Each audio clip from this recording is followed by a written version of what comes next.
So the final step of this assignment is to put all the pieces together now that we've made them. And the way to do that is really easy because we've got a lot of things that we can snap together. So let's get started. Now the first thing I'm going to do is I want to make sure that this part and this part are snapped together. So I'm going to take my move tool, and here you have to really think about, well, what has to what corners have to snap onto each other to ensure that these two parts are fitted together perfectly. So that corner there needs to be exactly at the same position as that corner there, which gives me my perfect opportunity to assemble this thing by picking that up, dragging it. You may find that you need to do that in 2 steps, or it may be, as I'm finding here, that you actually need to pick the other one up and move it towards the one you were initially moving. So there I have my first 2 pieces snapped together. Now it's going to be a really good idea for me to move both.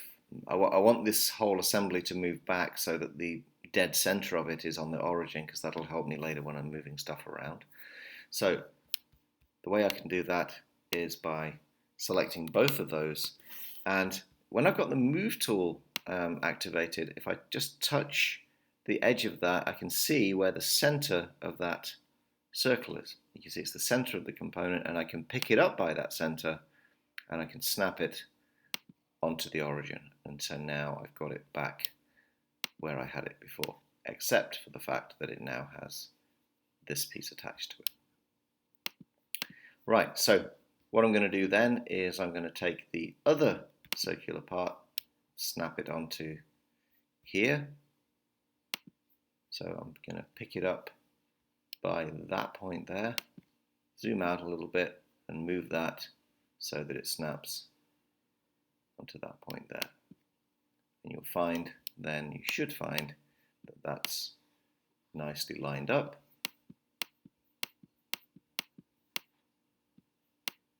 And fitting together well.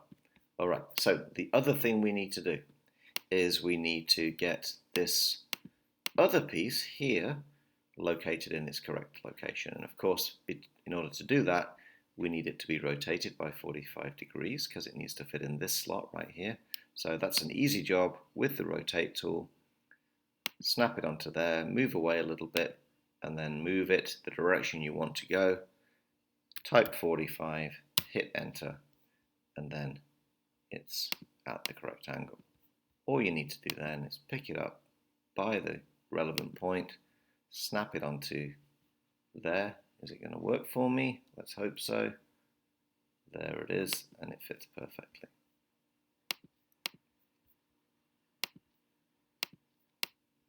Right, so then how do I get all those other parts fitted together in a way that makes it easy for me to not have to futz around with the rotate tool and the move tool too much? Well, that's in a very similar way to the way we made the slots.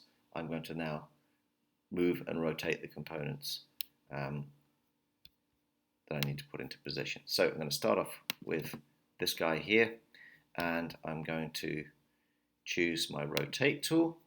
And of course I know that he has to rotate around the origin because that's the dead center of my product.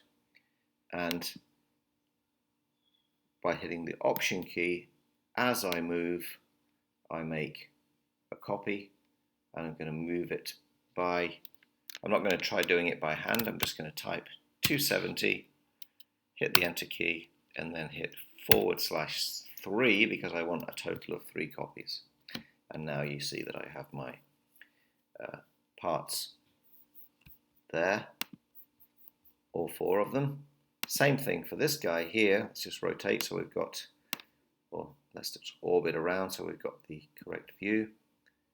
Same thing, get my rotate tool centered exactly on the origin, hit my Option key so the plus sign appears, and I'm going to make a copy, and he again needs to go round by 270 and have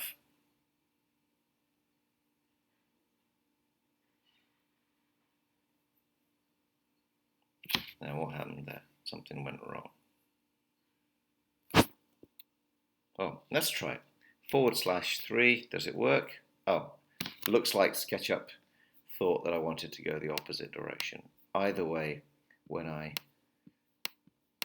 put in /3, it gave me 3 copies at the right angle. And that's how the end product of this exercise should look.